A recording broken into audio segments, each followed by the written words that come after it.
Today on the season premiere of Stompbox Saturday, we're checking out the brand new Mako R1 from Walrus Audio.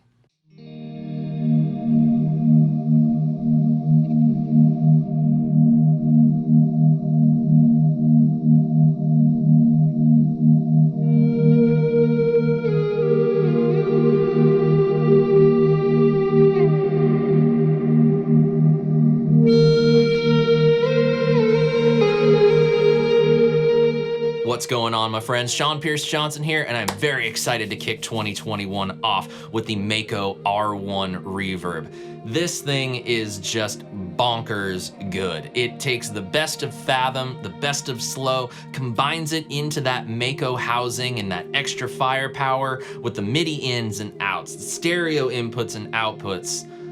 Guys, this thing is just...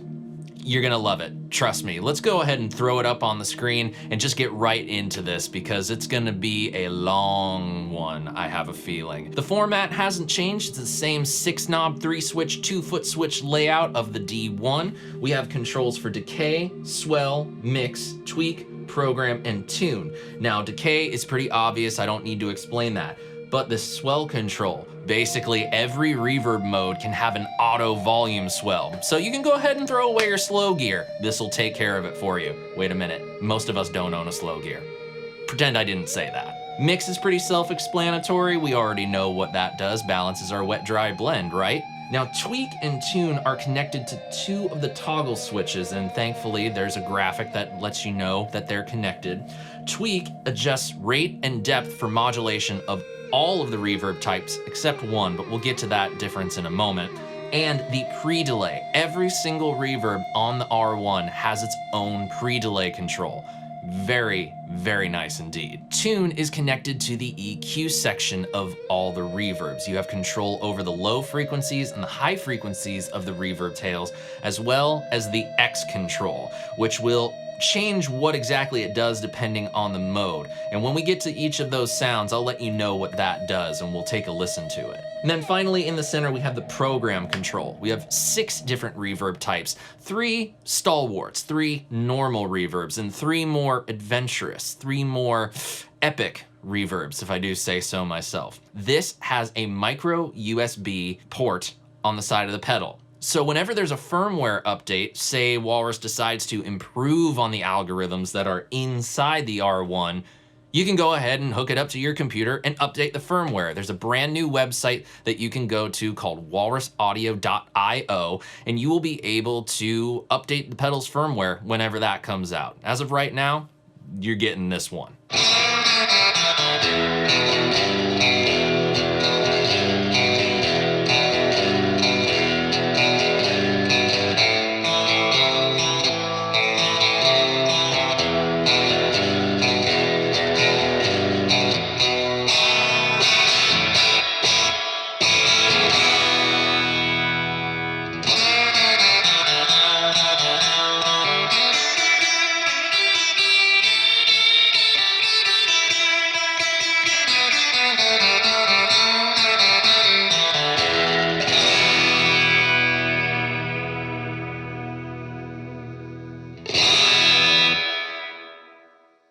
The spring is pretty good.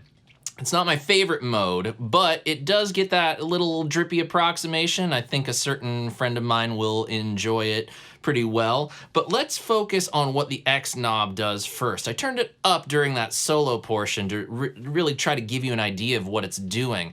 And basically, it's a control for a warm kind of overdrive that sort of simulates a hot signal hitting a spring reverb tank. Now, I started with it at 9 o'clock, increased it to 12. So now I'll start it with none, and then during some playing, you'll hear it increased and hopefully get the effect.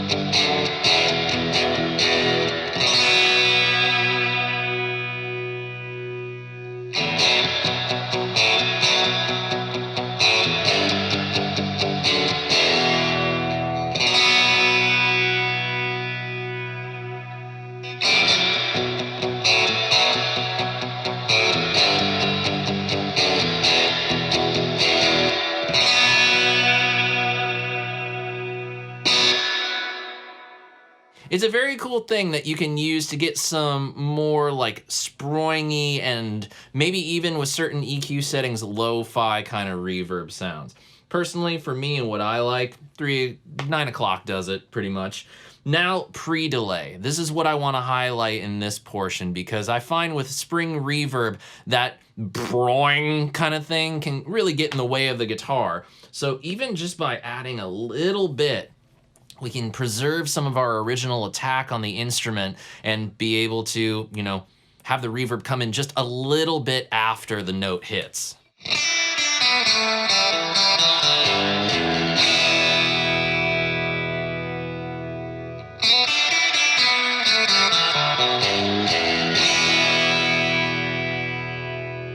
And at higher ranges, it can get pretty long.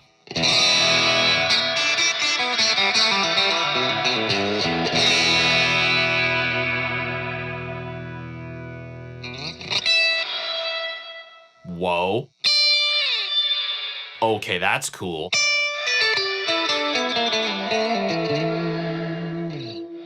Oh, with that, it almost sounds like a reverse reverb.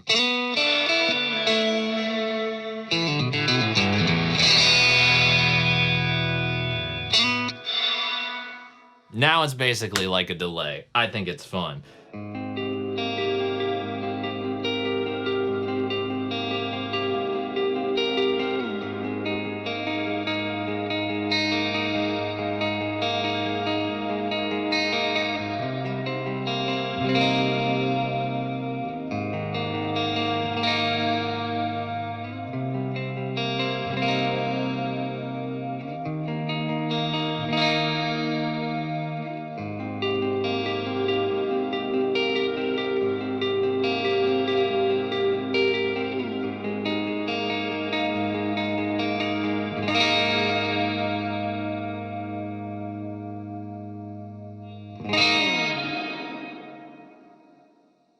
I think of all the standard reverbs that Walrus has done over the years, their Hall is one of the best, and this is no different.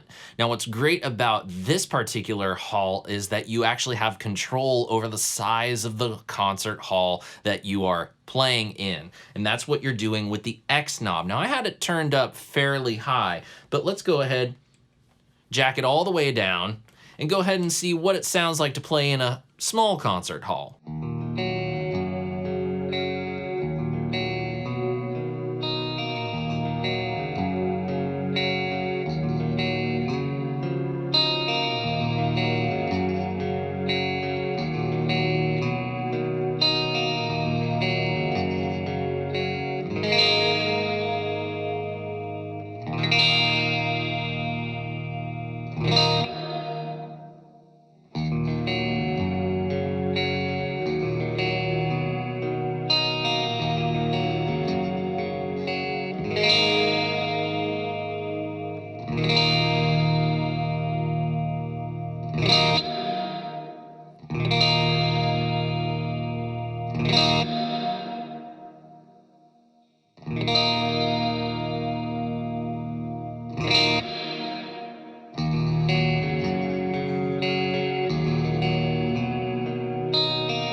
And you can get real interactive with the X control and the depth control, just being, or the decay control. Excuse me, little slip up. It's the first episode of the season, people, give me a break. But basically that interactive nature of like, hey, small hall, but with a longer decay time, it's definitely gonna sound different than the way I had it. But I think just middle of the road decay gives you an idea of how exactly that works. Let's just go ahead and put it back right around there. Now let's check out the modulation of the reverb, which is something that you can do across all modes with the exception of one. We'll get to that in a minute. rate and depth. Well, let's go ahead and just put the rate at 12 o'clock. Flick the switch to the middle. You have control over the depth. Go ahead and put that at 12 o'clock. And we'll, let's just see what happens.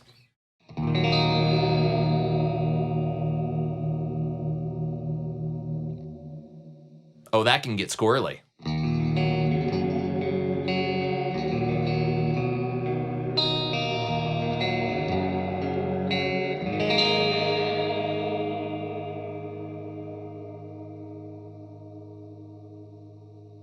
It's like having little aliens following me as I'm playing. But of course you can, you know, make it a little bit more subtle if you want. How about, let's go ahead and crank the depth, but turn the rate all the way down.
Plate reverb. Nothing like it, at least I don't think so. The X knob is really cool on this because just as the spring adds a little warm overdrive, this gives us that same simulation of sending a hot signal into the plate. I'm gonna go ahead and switch back to the clean sound so that we can really hear that effect happening.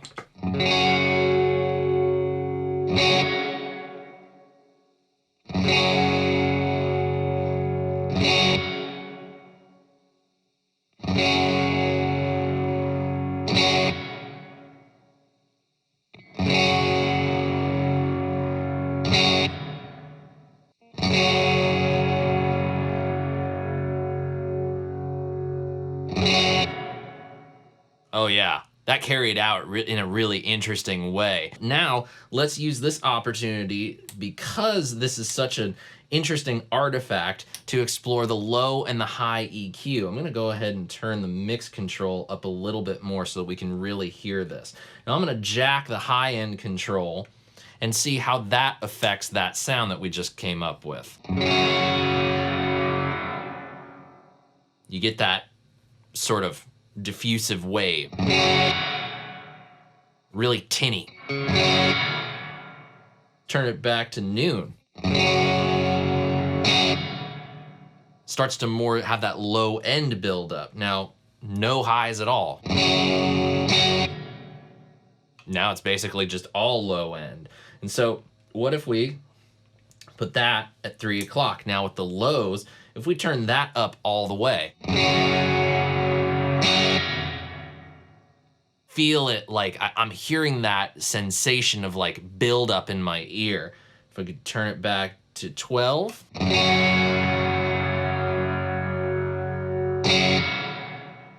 And now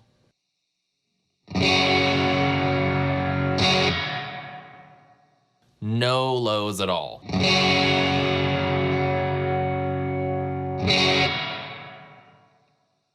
Very, very thin, metallic sounding reverb. But see why I paired this overdriving of the plate with this EQ, because it really does show you just how powerful the EQ section of the R1 is. It can really get you that like low end buildup of reverb, something sort of like proximity effect in a way. You can make it as bright as you want so that everything decays out nice and big and diffuse, and I'm using the word diffuse a lot, but I feel like it works here.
BFR.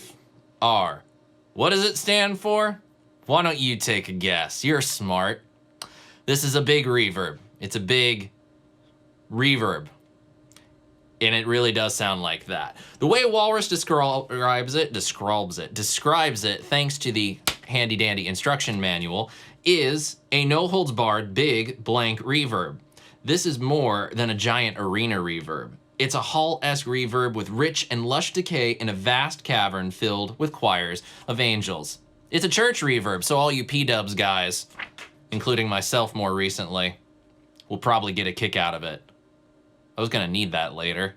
But what is cool about the X control is that since reverb is essentially random blended multiple reflections, short delays smudged together in space to create the reverberation sound, you have a certain degree of adjustability over this, in that on the lower end of things, it's gonna sound a little bit more apparent. It's not gonna be so smudged together, but the more you turn up the X control, it's gonna start to smear and be a little bit more washy. I'll show you what I mean.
But what I really love about this reverb is using the swell control. Now, this is a global thing. You can use this on any of the sounds that we've come up with today, and I love it a whole heck of a lot. Basically, it's an auto volume swell. What more do you need to know? I'll play a little bit and you'll see. Just listen.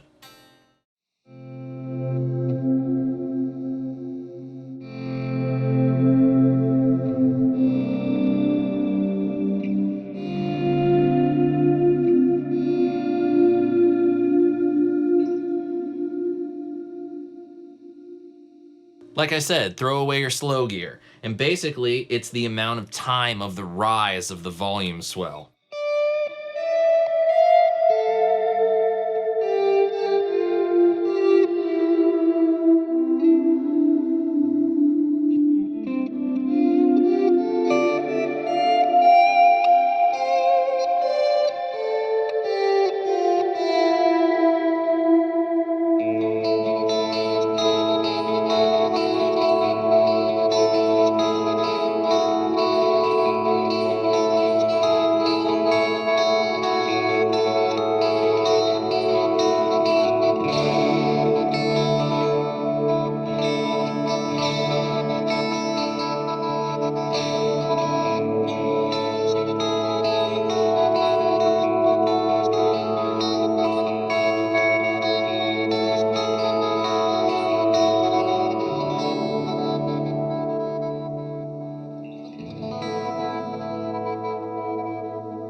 Refract is a glitchy, crazy reverb that basically becomes an instrument in and of itself. The glitches have this way of contributing to guitar parts that basically make it that you can play simple chords and create some sort of symphonic, cacophonic thing that just works, and it's a heck of a lot of fun. Now, this mode of reverb is a little bit different than the other ones because not only does the X knob change its function, the rate and depth change their function as well.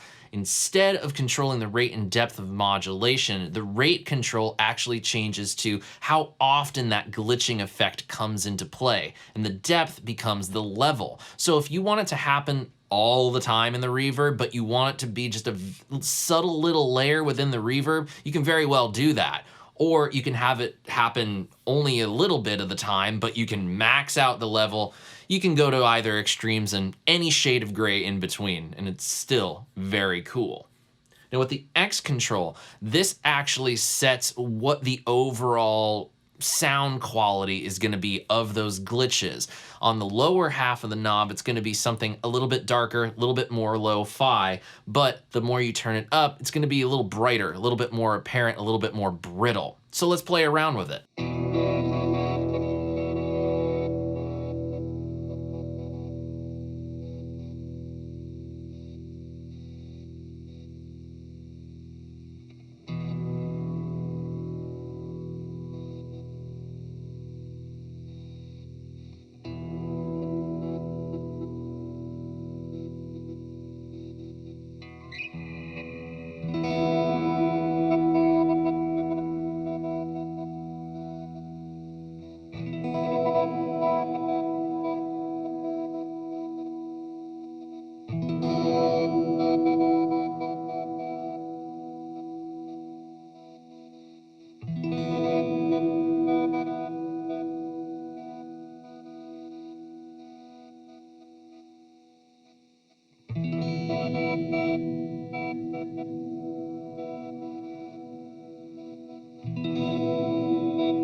This also does give me an interesting opportunity to show you another interesting feature built into the R1, and that is the stereo width control.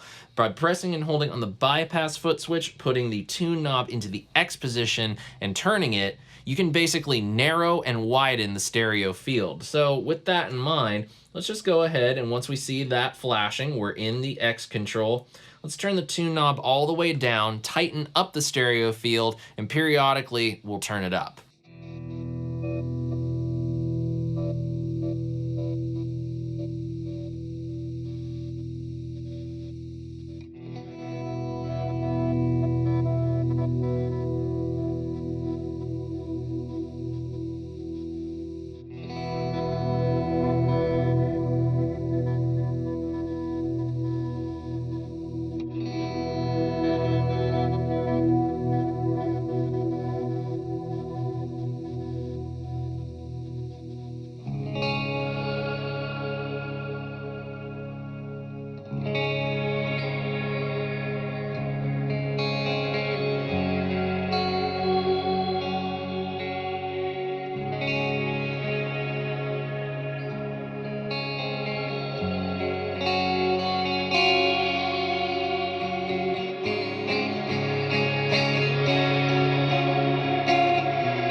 Air, an interesting take on a shimmer reverb. Although the shimmer isn't the main event of the reverb, there's definitely a little bit in there. Essentially what we have here is a big old reverb that combines this sort of whooshing effect, ominous whooshing, if you will, with a little bit of shimmer to give us something that, along with the modulation, has all kinds of motion, and we can just really do anything we want with. This was actually the sound that you heard at the top of the video, incorporating the swell control. But this also is one of my favorite modals to utilize one of these foot switches down here. Now, of course, there's a bypass foot switch, but this sus latch, basically, we can hold out a chord if we want.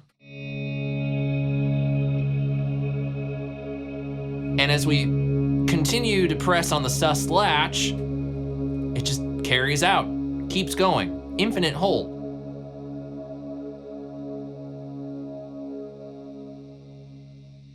And then we let go and it decays out. But latch, oh boy, latch.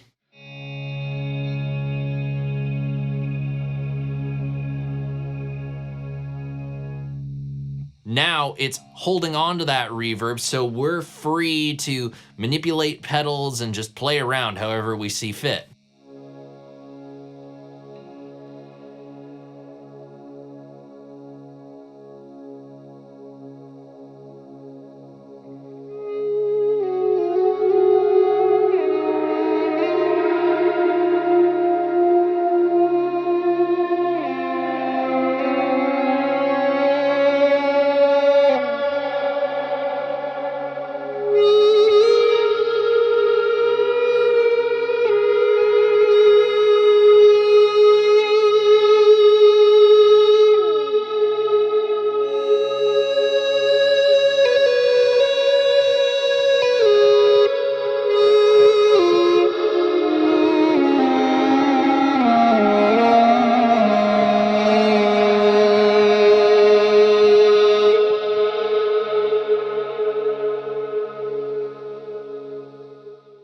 X control, what does that do? Well, that basically increases that amount of that ominous whooshing effect that I was talking about. Let's go ahead and strum a few chords and we'll turn that knob and you'll be able to hear it.